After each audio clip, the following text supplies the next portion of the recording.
Bonjour, c'est Ursule encore. Soyez bénis. Voilà, on est le 8 février 2018.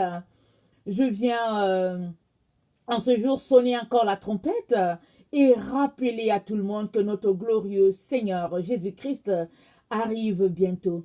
Oui, alors je me demande si nous sommes tous prêts.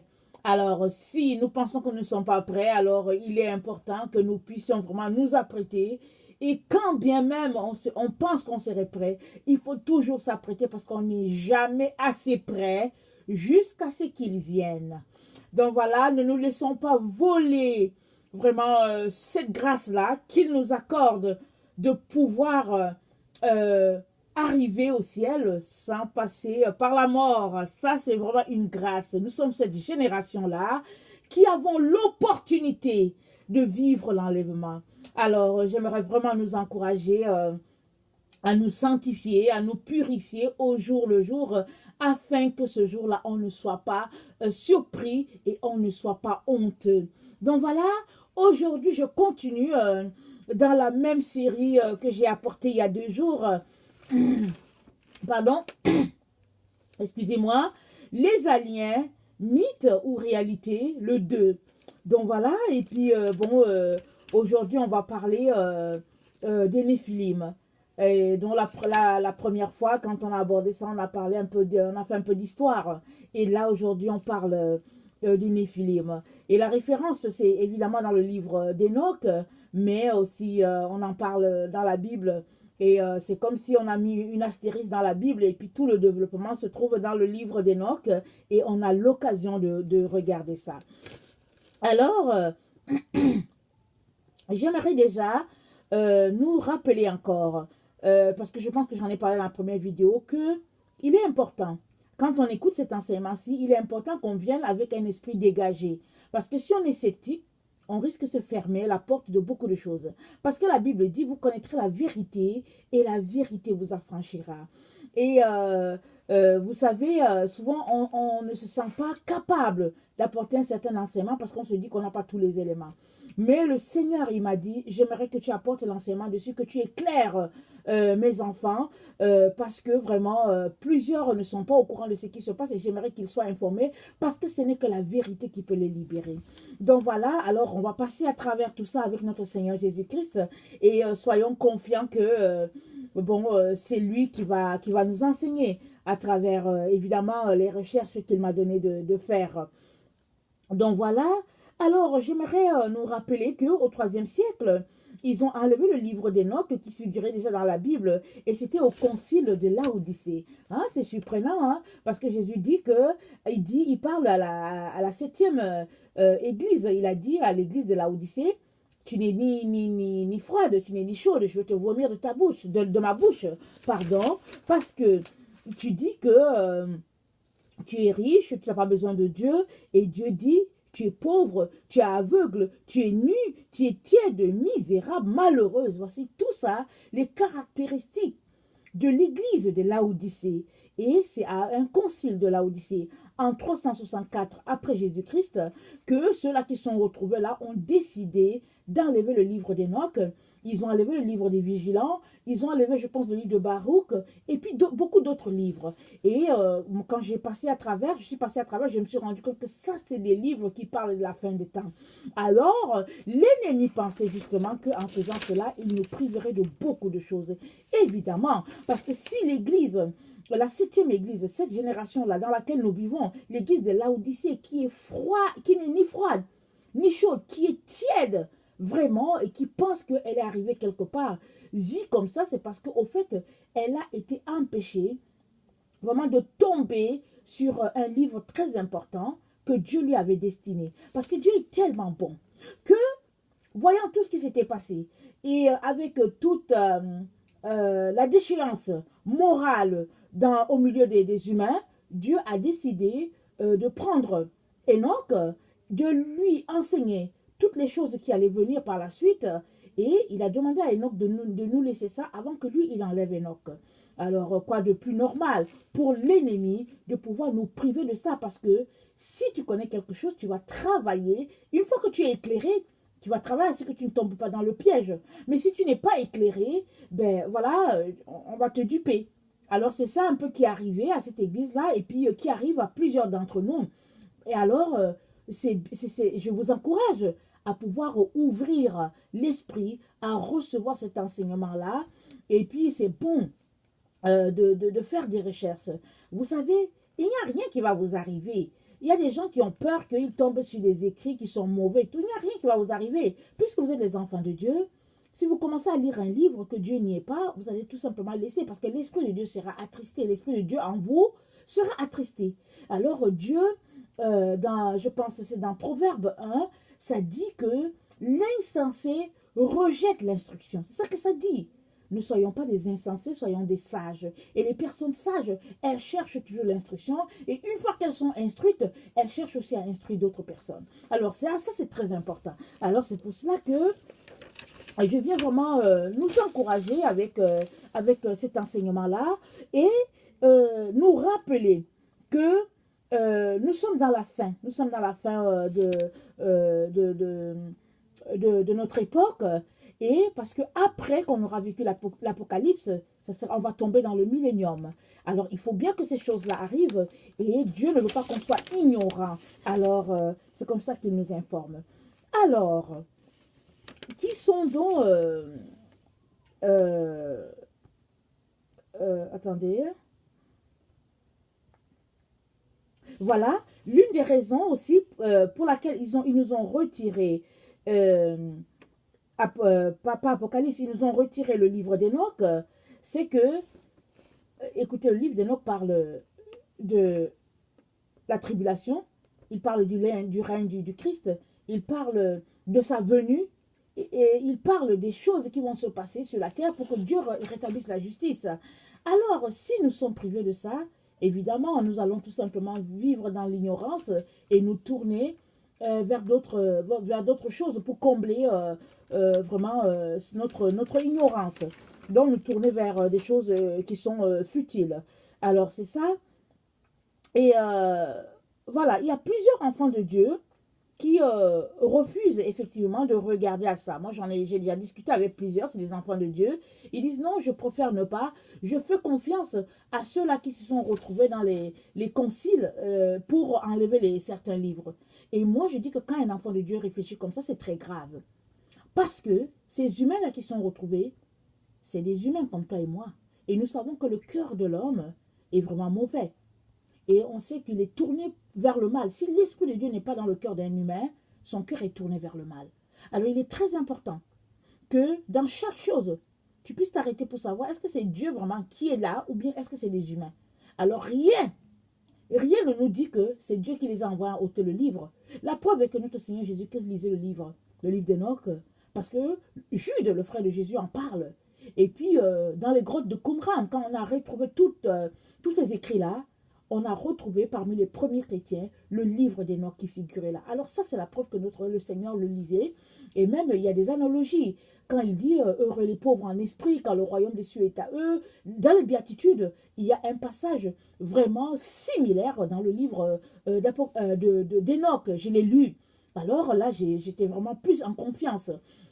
Alors, c'est juste pour nous dire que il ne faut pas qu'on se prive de ce qui nous appartient. Donc voilà. Alors, qui sont les Néphilim? Parce que la section qu'on regarde, c'est les Néphilim. Qui sont les Néphilim? Alors, j'ai eu l'occasion de faire des fouilles. Alors, dans notre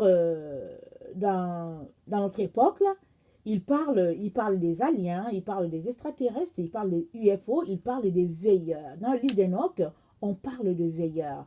Alors, les Néphilim, cette partie-là qu'on voit aujourd'hui, c'est les rejetons des veilleurs, de ces anges-là que Enoch a appelé les veilleurs, et puis des humains.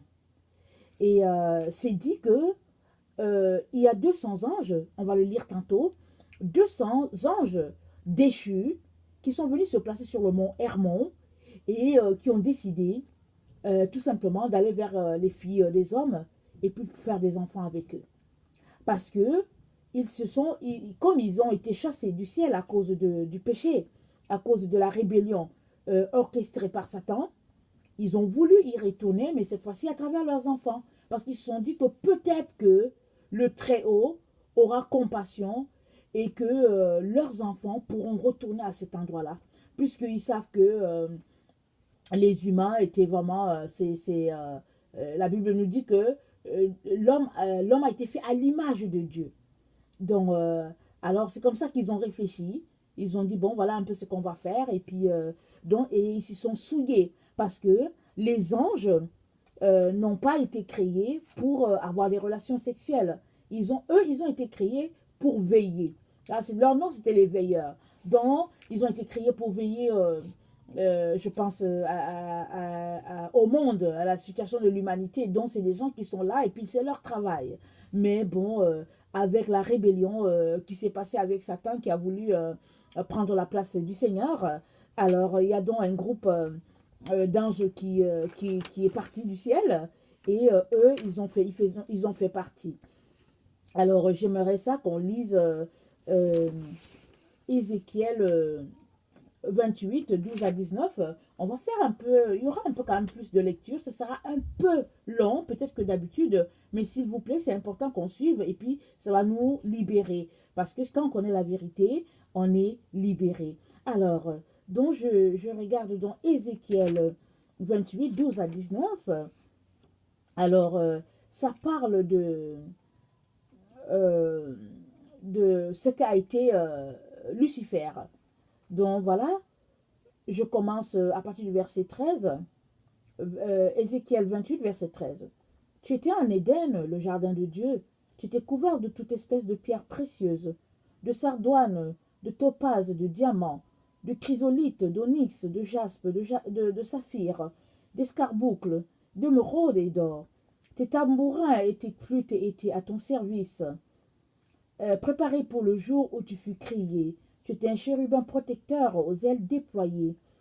Je t'avais placé et tu étais sur la sainte montagne de Dieu. Tu marchais au milieu des pierres étincelantes. Tu as été intègre dans tes voies, depuis le jour où tu fus créé jusqu'à celui où l'iniquité a été trouvée chez toi. Par la grandeur de ton commerce, tu as été rempli de violence et tu as péché. Je te précipite de la montagne de Dieu et je te fais disparaître, chérubin protecteur, du milieu des pierres précieuses, des pierres étincelantes. Ton cœur s'est élevé à cause de ta beauté. Tu as corrompu ta sagesse par ton éclat. Je te jette par terre. Je te livre en spectacle au roi. Par la multitude de tes iniquités, par l'injustice de ton commerce, tu as profané tes sanctuaires. J'ai fait sortir du milieu de toi un feu qui te dévore. Je te réduis en cendres sur la terre. Aux yeux de tous ceux qui te regardent, tous ceux qui te connaissent parmi les peuples sont dans la stupeur à cause de toi. Tu es réduit au néant et tu ne seras plus à jamais.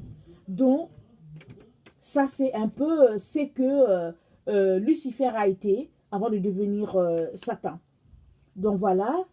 Et j'aimerais aussi qu'on lise Genèse 6, le verset 1 à 5, s'il vous plaît, parlant des anges déchus. Parce qu'il est important qu'on sache que dans la Bible, on en parle. Il est très important qu'on sache ça. Alors, lorsque les hommes commencé à se multiplier sur la face de la terre, et que les filles leur furent nées, les fils de Dieu virent que les filles des hommes étaient belles, et ils en prirent leur pour femmes parmi toutes celles qu'ils choisirent. Alors l'Éternel dit, « Mon esprit ne contestera pas toujours avec l'homme, car l'homme n'est que chair, et ses jours seront de 120 ans. » Les géants étaient sur la terre en ces temps-là, après que les fils de Dieu furent revenus vers les filles des hommes, et qu'elles leur eurent donné des enfants. Et ce sont ces héros qui furent fameux dans l'Antiquité. L'Éternel vit que la méchanceté des hommes était grande sur la terre, et que toutes les pensées de leur cœur se portaient chaque jour uniquement vers le mal. L'Éternel se repentit d'avoir fait l'homme sur la terre, et il fut affligé en son cœur. Et l'Éternel dit, j'exterminerai de la face de la terre l'homme que j'ai créé, depuis l'homme jusqu'au bétail, aux reptiles et aux oiseaux du ciel, car je me répands de les avoir faits. Mais Noé trouva grâce aux yeux de l'Éternel.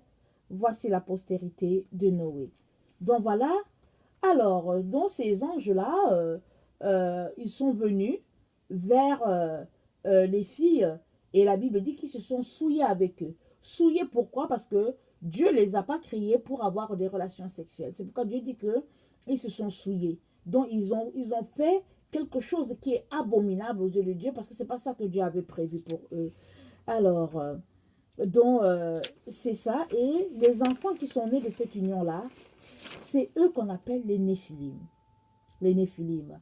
Donc, bon, aujourd'hui, dans les films de fiction, souvent dans les livres et tout, on nous parle des extraterrestres, on nous parle des aliens, un peu, bon, comme si c'était une invention des hommes, mais au fait, ils parlent de quelque chose qu'ils ont tiré du livre d'Enoch, parce que si Dieu ne révélait pas ça à Enoch, personne n'aurait su vraiment ce qui s'est passé.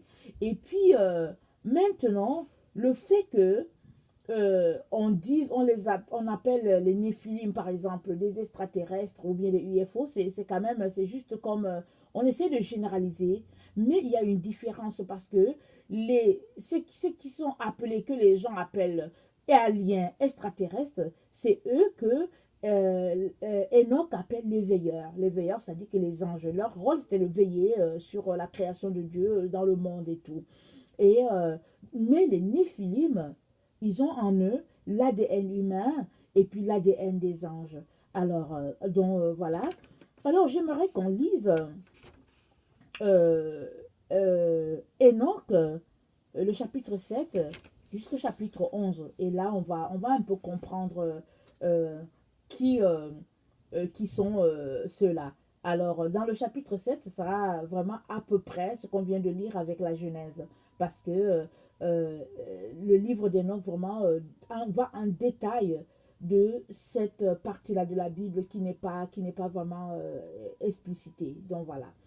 Donc, quand les enfants des hommes se furent multipliés dans ces jours, il arriva que les filles leur naquirent élégantes et belles. Et lorsque les anges, les enfants des cieux, les eurent vus, ils en devinrent amoureux. Et ils se dirent les uns aux autres, choisissons-nous des femmes de la race des hommes, ayant des enfants avec elles. Alors Samiasa, leur chef, leur dit, je crains bien que vous ne puissiez accomplir votre dessein, et que je supporte seul la peine de votre crime. Mais ils lui répondirent, nous vous le jurons, et nous nous lions tous par de mutuelles exécrations, nous ne changerons rien à notre dessein, nous exécuterons ce que nous avons résolu. En effet, ils jurèrent et se lièrent entre eux par des mutuelles exécrations. Ils étaient au nombre de 120, non pardon, ils étaient au nombre de 200 qui descendirent sur Aradi, lieu situé près du mont Armon. Cette montagne avait été appelée Armon parce que c'est là qu'ils avaient juré et s'étaient liés par de multiples exécrations. Voici le nom de leur chef, Samiasa, leur chef Irakabaramil, Akibel, Tamiel, Ramuel, Danel, Azel, Sarasmial, Azaël, Armer, Batraël, Anan, Zavébé, Samzavil, Ertaël, Turel, Yomiel, Arazaël, tels furent les chefs de ces 200 anges, et le reste étaient tous avec eux. Et ils se choisirent chacun une femme, et ils s'en approchèrent, et ils cohabitèrent avec elles. Et ils leur enseignèrent la sorcellerie, les enchantements et les propriétés des racines et des arbres. Et ces femmes conçurent et elles enfantèrent des géants, dont la taille avait 300 coudées. Ils dévoraient tout ce que le travail des hommes pouvait produire. Il devint impossible de les nourrir, alors ils se tournèrent contre les hommes eux-mêmes afin de les dévorer, et ils commencèrent à se jeter sur les oiseaux, les bêtes, les reptiles, les poissons, pour se rassasier de leur chair et se désaltérer de leur sang. Et alors la terre réprouva les méchants. Donc, je voulais juste vous dire que je suis allée un peu fouiller, faire des recherches, et j'ai trouvé que ok, en 1950, en Égypte, ils ont trouvé un site là où il y avait le squelette des géants. Alors, leur hauteur, c'était à peu près de 14 à 16 pieds. Donc, 14 à 16 pieds, ça fait à peu près, disons, entre 4 mètres et demi et puis 4 mètres 90. Donc, voilà les squelettes qu'ils ont trouvés.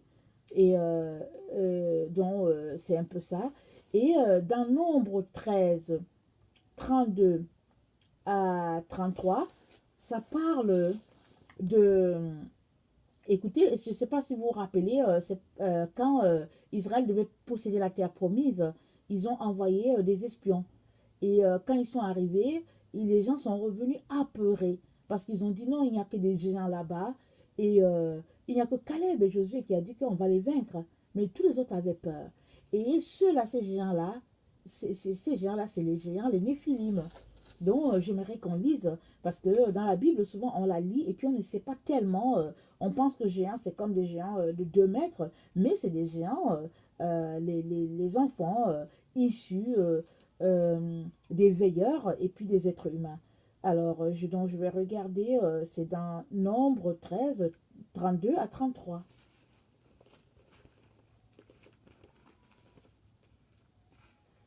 Alors, je vais lire à partir du verset 30.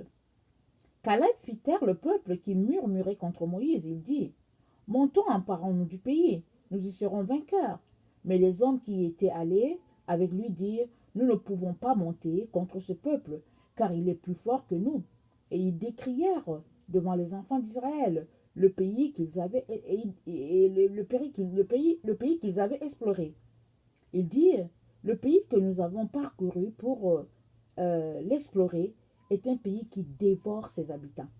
Tous ceux que nous avons vus sont des hommes d'une haute taille, et nous y avons vu des géants, enfants d'Anak, de la race des géants. Nous étions à nos yeux et au leur comme des sauterelles. Donc voilà, et je suis allée regarder Anak. Ils disent que Goliath était issu de la race de Anakim et c'était des nomades des géants, des nomades des Néphilim. Et dans Deutéronome 3, le verset 11, il y a une autre partie, Deutéronome 3, verset 11, ça dit ceci. Bassam était resté seul de la race des Réphaïm. Voici son lit, un lit de fer n'était-il pas à Rabat, ville des enfants d'Amon? Sa longueur est de 9 coudées et sa largeur de 4 coudées, un coudé d'homme. Alors, c'est ça. Et Réphraïm, je suis allée regarder dans Wikipédia, ça dit que en hébreu, Réphraïm veut dire race des géants. Alors, donc voilà, alors la Bible nous relatait déjà que c'était des géants. Mais comme nous avons été privés du livre de Job, on dirait que dans notre esprit, on n'a pas cliqué. En tout cas, moi, j'ai souvent lu ces passages-là, mais je n'ai pas cliqué que c'était des géants, c'est-à-dire ces héros-là. Alors, donc, si vous regardez aussi le livre, les bandes dessinées de Astérix, si vous regardez le dessin, Astérix, c'est un géant à côté des gens qui étaient à côté de lui. Donc, ça, c'est la personne qui a écrit ça, certainement, c'est une légende peut-être, mais ça part d'un fait qui est vrai, parce que ces gens-là existaient sur la Terre. Donc, c'est ça. Alors, j'aimerais qu'on continue de lire ce qu'on vient de lire là. Alors, je vais continuer à lire le chapitre 8. Donc, Azaziel enseigna encore aux hommes à faire des épées, des couteaux, des boucliers, des cuirasses et des miroirs. Il leur apprit la fabrication des bracelets et des ornements, l'usage de la peinture, l'art de se peindre, les sourcils, d'employer des pierres précieuses et toute espèce de teinture, de sorte que le monde fut corrompu. L'impiété s'accrut, la fornication se multiplia, les créatures transgressèrent et compromirent toute leur voie. Amazarak enseigna tous les sortilèges, tous les enchantements et les propriétés des racines. Armer enseigna l'art de résoudre les sortilèges. Barkayal enseigna l'art d'observer les étoiles. Akibel enseigna des signes. Tamiel enseigna l'astronomie. Et Azaradel enseigna des mouvements de la lune.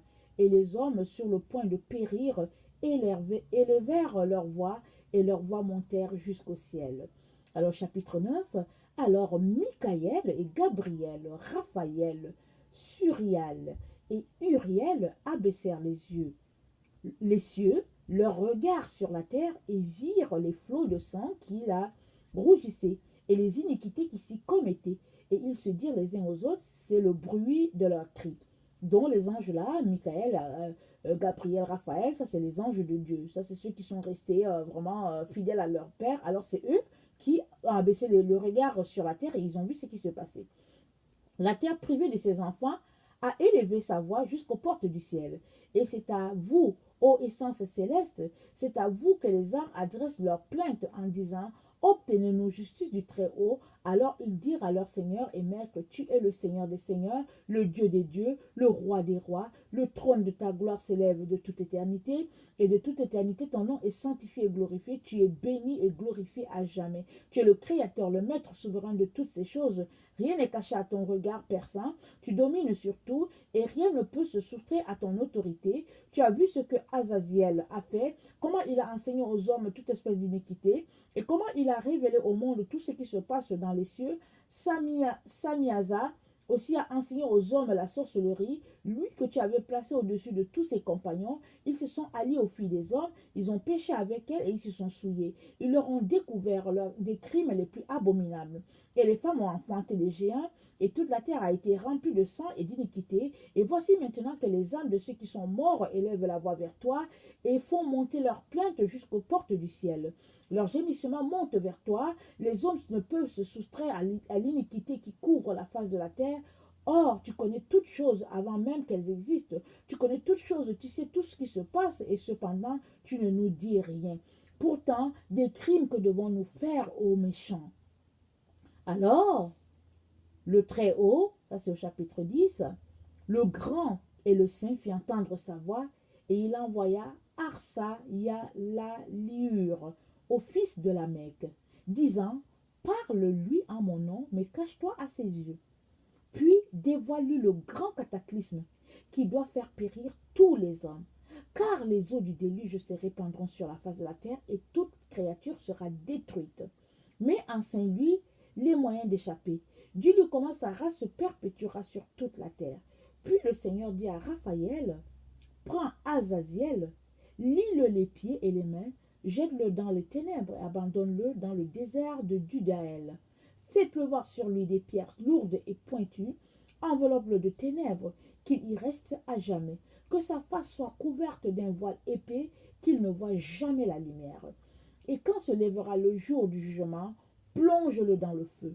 Cependant, purifie la terre, que les anges ont souillée, annonce-lui la vie, annonce-lui que je la revivrai, je la revivifierai. Les fils des hommes ne périront pas tous à cause des secrets que les vigilants leur ont révélés et qu'ils ont enseignés à leurs descendants. Mais la terre a été souillée par les enseignements impurs d'Azaziel. Aussi est-ce lui qui doit être responsable de tous les crimes. Le Seigneur dit ensuite à Gabriel, va vers les méchants, vers les réprouvés, vers les enfants de fornication, extermine ces enfants de fornication, ces rejetons, des vigilants. Du milieu des hommes, pousse-les, excite-les les uns contre les autres, qu'ils périssent de leurs propres mains, car leurs jours ne seront pas complets. Ils te supplieront, mais leur prière n'obtiendra rien pour eux. C'est en vain qu'ils espéreront pour leurs enfants la vie éternelle et même une vie de 500 années.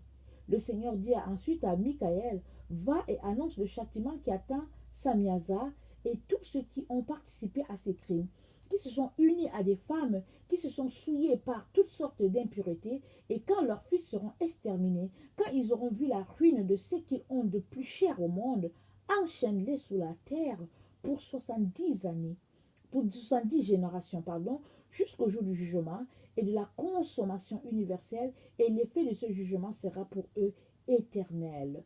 Alors ils seront jetés dans les profondeurs d'un feu qui les tourmentera sans cesse, et ils y resteront toute l'éternité. Avec eux, leur chef brûlera dans les flammes, et tous y seront enchaînés jusqu'à la consommation d'un grand nombre de générations.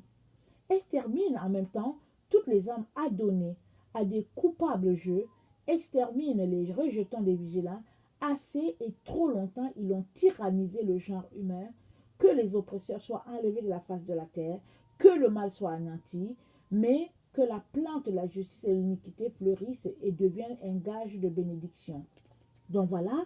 Alors, tout ce qu'on vient de lire là, c'est ce que ces veilleurs-là ont fait et les conséquences que Dieu leur a réservées. En tout cas, à ces veilleurs-là, à ces anges-là qui étaient supposés vraiment faire un travail de la part de Dieu, mais ils sont passés à côté, outre ce que Dieu leur a demandé, et puis ils ont péché.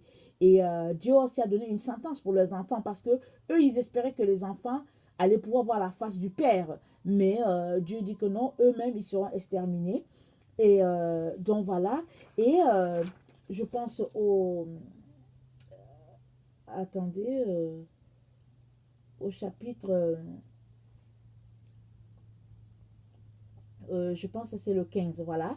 Au chapitre 15, Dieu va nous dire ce qui va arriver des Néphilim, de ces rejetons-là, des veilleurs et des êtres humains.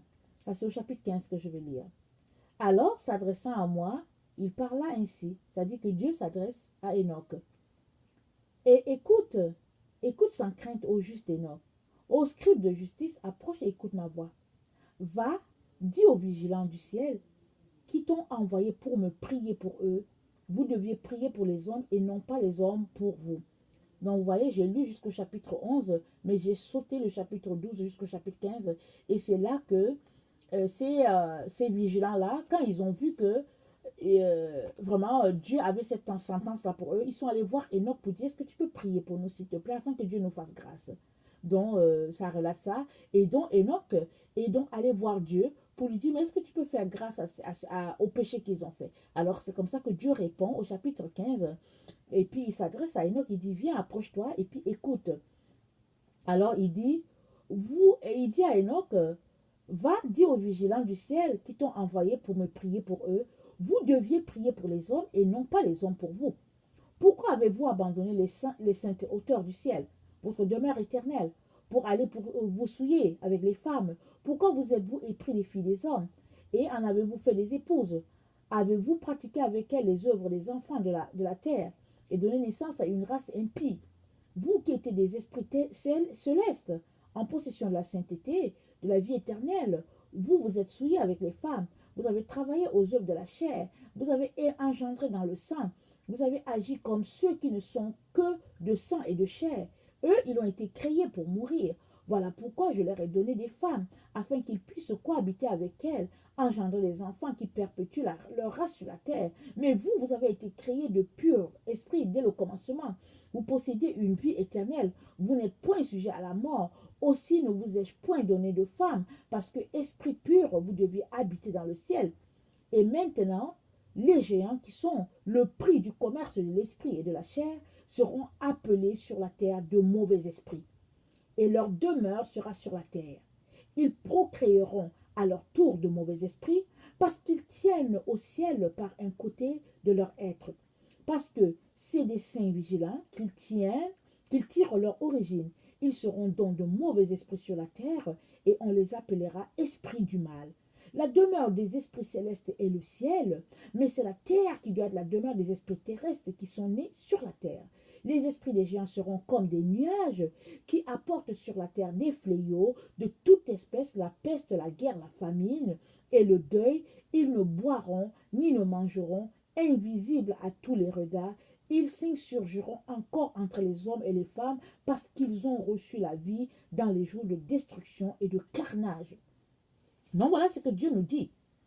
Quand on dit que c'est un démon et tout, les démons, c'est les enfants nés de l'union illicite entre les veilleurs, qui sont les anges, et les humains. Et Dieu dit, voilà ce qu'ils seront.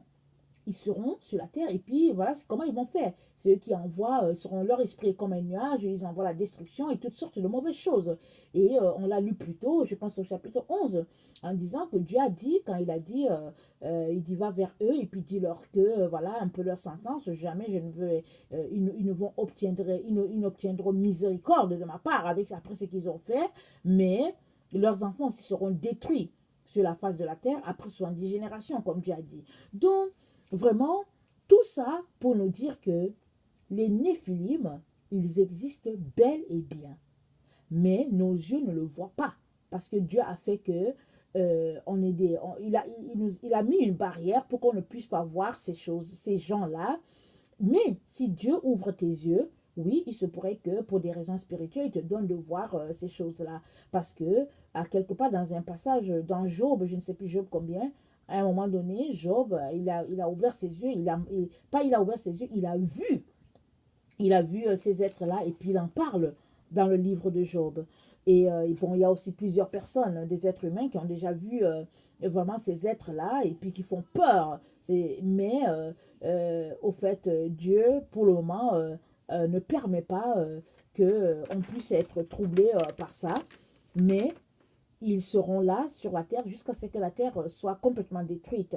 Alors c'est pour dire que quand Jésus a dit qu'il en sera comme du temps de Noé, oui, il a dit que les gens buvaient et puis se mariaient, et puis jusqu'à le jour où Noé entre dans l'arche, il y a ce côté-là du fait qu'aujourd'hui de nos jours, on vit, on fait nos choses comme si de rien n'était, et que le Christ va venir, mais il y a aussi le côté que avant que le déluge ne soit, les gens étaient devenus vraiment pervertis sur toute la terre. Il y avait toutes sortes d'abominations qui se passaient avec ces êtres célestes-là, moitié céleste, moitié terrestre. Ça va arriver. Ça va arriver. C'est ça que Jésus a dit. Il en sera comme du temps de Noé. Jésus a dit que quand le Fils de l'homme va venir, voilà, ce sera comme du temps de Noé. Le temps qui va précéder la venue du Fils de l'homme, ce sera comme le temps de Noé. Bon, pour le moment, écoutez, ils pullulent pas encore, mais ça va pulluler. Parce que quand les chrétiens seront enlevés, alors, comment on appelle ça, ils vont envahir la terre. C'est pour cela que le Vatican et toutes ces sociétés secrètes-là sont en train d'organiser l'envahissement de la terre par des extraterrestres, dont ils sont en contact avec ces êtres diaboliques-là, et puis ces anges déchus. Ils sont en contact et vous pouvez imaginer combien ils vont faire du mal aux êtres humains sur la terre.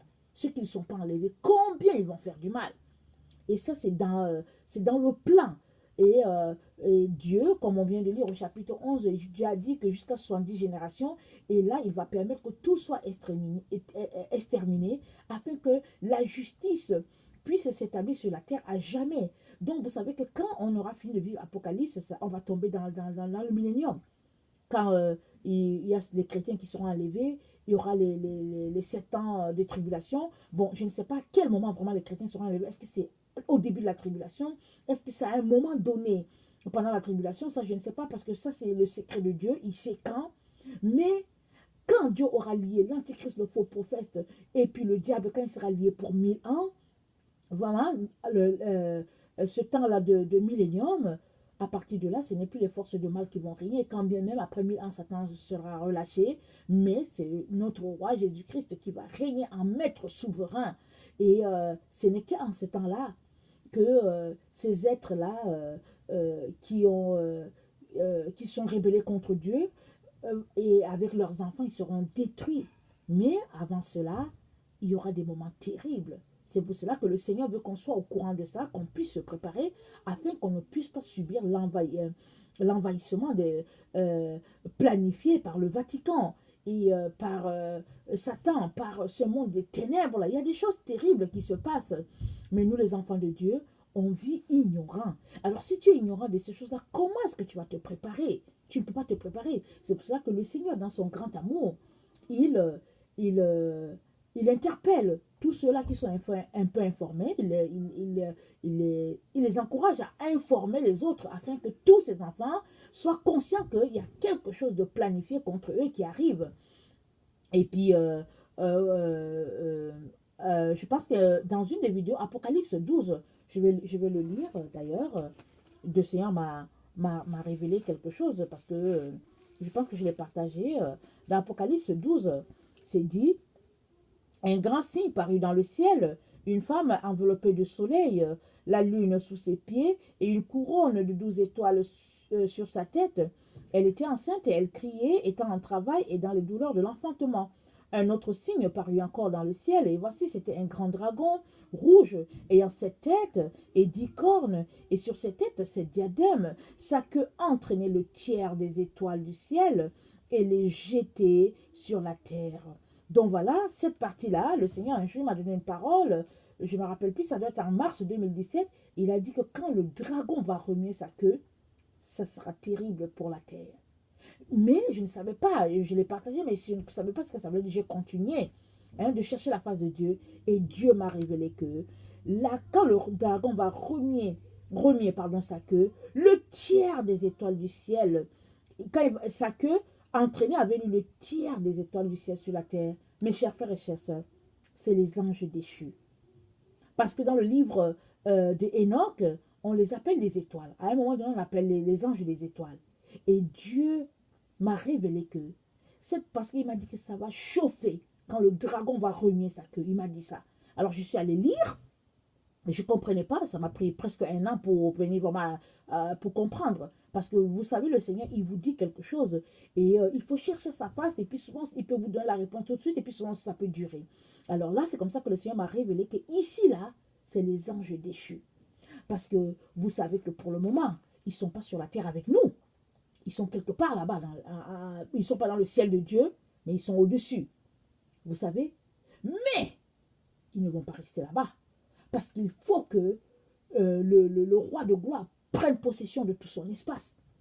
Il faut que les enfants de Dieu puissent être enlevés et que les enfants de Dieu puissent passer. Parce que, vous savez quoi? Si ils ne sont pas, s'il n'y a pas cette entente-là, s'ils ne viennent pas sur la terre, vous savez qu'ils vont faire la guerre. Pendant que les enfants de Dieu vont passer pour être enlevés avec les anges, ils vont encore faire la guerre. Parce que rappelez-vous, quand Daniel s'est mis à... quand Josué s'est mis à prier, et parce qu'il y avait une situation de guerre en Israël, l'ange de Dieu a été bloqué pendant 21 jours. Il a été bloqué. Et quand il est arrivé, il a dit, dès que je t'ai mis en jeûne, je me suis mis en route, mais l'ange de Satan m'a bloqué. Et on s'est battu. Et heureusement que tu as tenu. Et puis bon, c'est comme ça que je viens te livrer la parole de Dieu. Donc, vraiment, c'est des gens qui aiment... Satan, c'est quelqu'un qui crée toujours l'animosité, qui aime toutes ces... C'est pas un monsieur de paix. Donc, si il ne quitte pas là-bas, vous savez quoi? À chaque fois qu'un enfant de Dieu va passer, ils vont chercher à provoquer. Parce que c'est ça un peu, ça fait partie de leur nature. Alors, le Seigneur dit que ils seront précipités sur la terre. Alors, imaginez, essayez d'imaginer tout simplement que vous n'êtes pas enlevé. Vous restez sur la terre parce que pour une raison ou une autre, Dieu ne vous a pas enlevé. Et vous devez passer à travers. Vous vous apercevez que ça s'est passé et vous devez passer à travers. Alors, c'est des gens, quand on lit le livre d'Enoch, on se rend compte que c'est des gens qui massacraient les humains, parce que même on l'a lu dans Genèse 6, Dieu a dit, je ne peux pas continuer, je ne peux pas supporter ça. Ils mangeaient les humains, ils étaient des êtres barbares, ils étaient atroces dans tout ce qu'ils faisaient. Alors imaginez ces gens-là, ils vont persécuter les enfants de Dieu.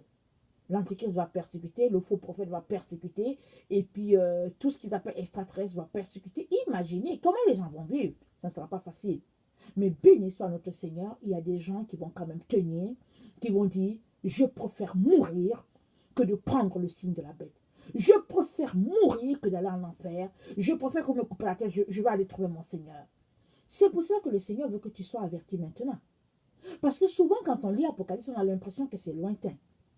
Surtout quand on a grandi dans la vie, dans la chrétienté depuis longtemps, on a l'impression que ça va venir un jour. Il m'arrive souvent de parler avec les frères et les sœurs en Christ, ils disent que oui, un jour, ça va venir.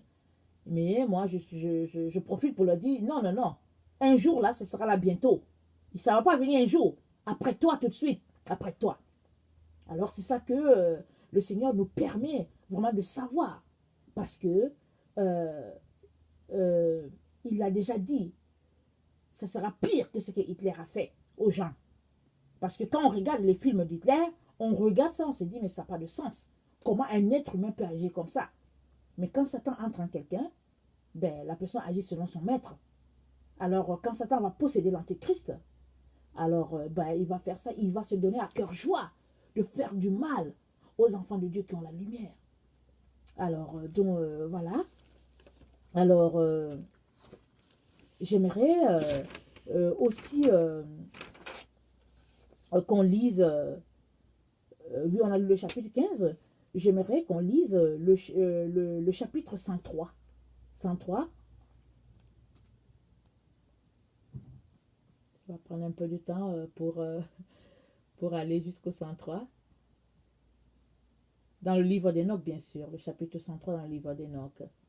Vous allez comprendre pourquoi le Seigneur vraiment nous met en garde et puis il veut vraiment qu'on se sauve de cette génération-là. Il veut qu'on puisse vraiment venir dans sa présence. Alors, je lis. Je vais lire à partir du verset 12. Attendez, ou bien attendez, peut-être le verset 1, je vais voir. Ça, c'est le 102, 103. Ok. Ça, c'est Enoch. Attendez. Je peux dans le...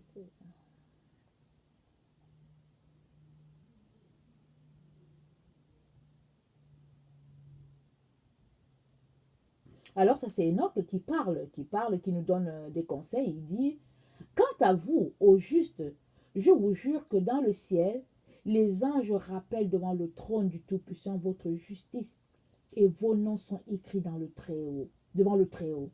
Ayez donc bon espoir, car si vous avez été en butte aux maux et aux afflictions de cette vie, vous brillerez dans le ciel comme des astres, et les célestes barrières s'abaisseront devant vous.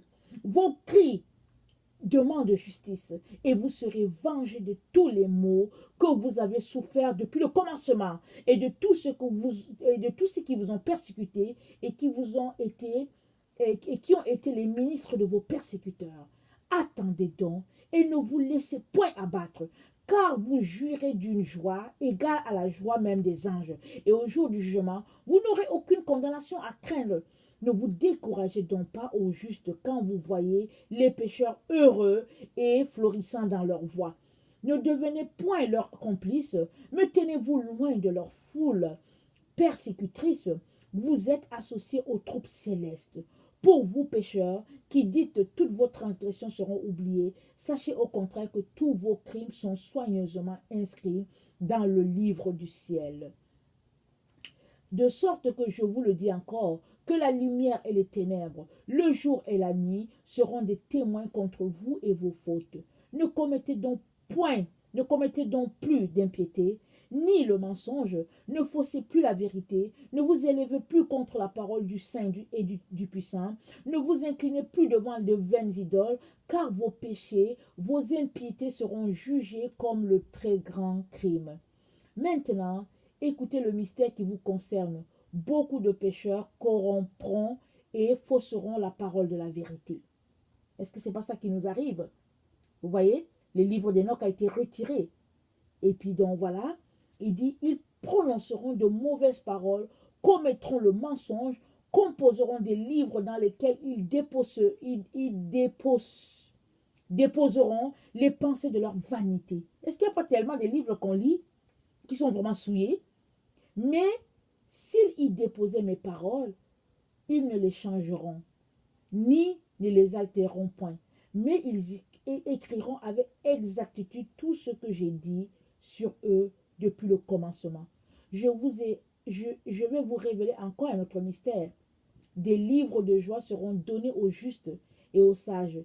Ils y croiront en ces livres qui contiendront les règles de la sagesse.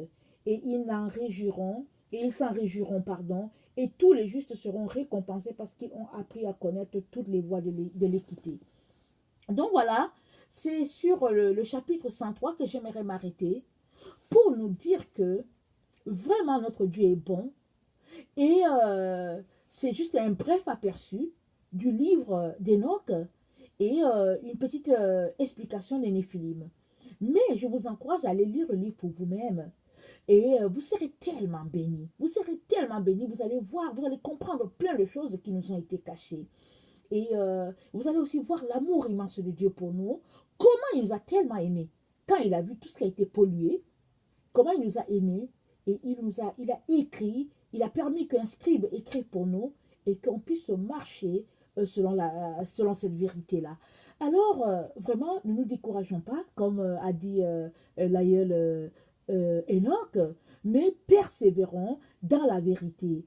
Et le Seigneur qui sait que nous sommes faits de chair va nous aider à aller jusqu'au bout.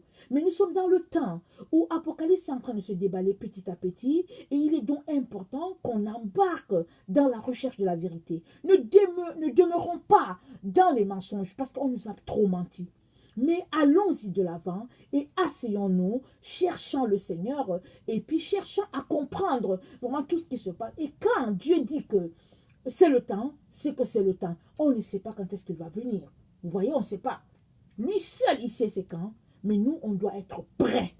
On doit être prêts. Alors, je viens vraiment nous encourager à nous apprêter. Ce n'est pas parce que je viens vous apporter ces enseignements-là que, oui, je suis une personne qui est prête. Non, je m'apprête à tous les jours. Je m'apprête, j'apprête ma famille, j'apprête tout le monde. Donc, apprêtons-nous et puis demandons toujours à Dieu vraiment de nous faire cette grâce-là, qu'on puisse être trouvé parmi les gens qu'il va enlever et venons nous humilier devant sa sainte face, menons une vie de repentance. Parce que vous savez quoi, ce n'est pas possible de mener une journée sans péché. C'est pas possible. Quand même tu n'ouvres pas ta bouche pour pécher, peut-être dans tes pensées. Quand même tu n'ouvres pas dans tes pensées, peut-être que dans ton attitude. Donc vraiment, soyons des gens humbles, venons devant Dieu et demandons-lui la grâce vraiment de passer à travers ces moments-là. Donc voilà, si toi tu es quelqu'un qui ne connaît pas le Seigneur, je vais te dire que Jésus est mort aussi pour toi et il a des choses extraordinaires pour toi, mais à condition que tu lui donnes ta vie.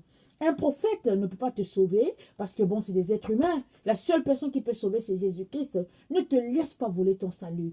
Alors crois en Jésus-Christ et il va te sauver. Et si tu doutes, viens, prie le Dieu là que tu pries déjà, demande-lui où se trouve la vérité. Dieu va se révéler à toi parce que lui, il est le vrai Dieu. Et il a dit que tous leurs dieux ne sont que des idoles. Il sait ça. Alors si tu le cherches d'un cœur sincère, il va se révéler à toi. Il va te dire, c'est moi le vrai Dieu. Et puis la personne qui sauve, c'est Yeshua HaMashiach. Donc voilà, que le Seigneur vous bénisse. Je vous aime, mais Dieu vous aime plus. Voilà, soyez fortifiés. Amen.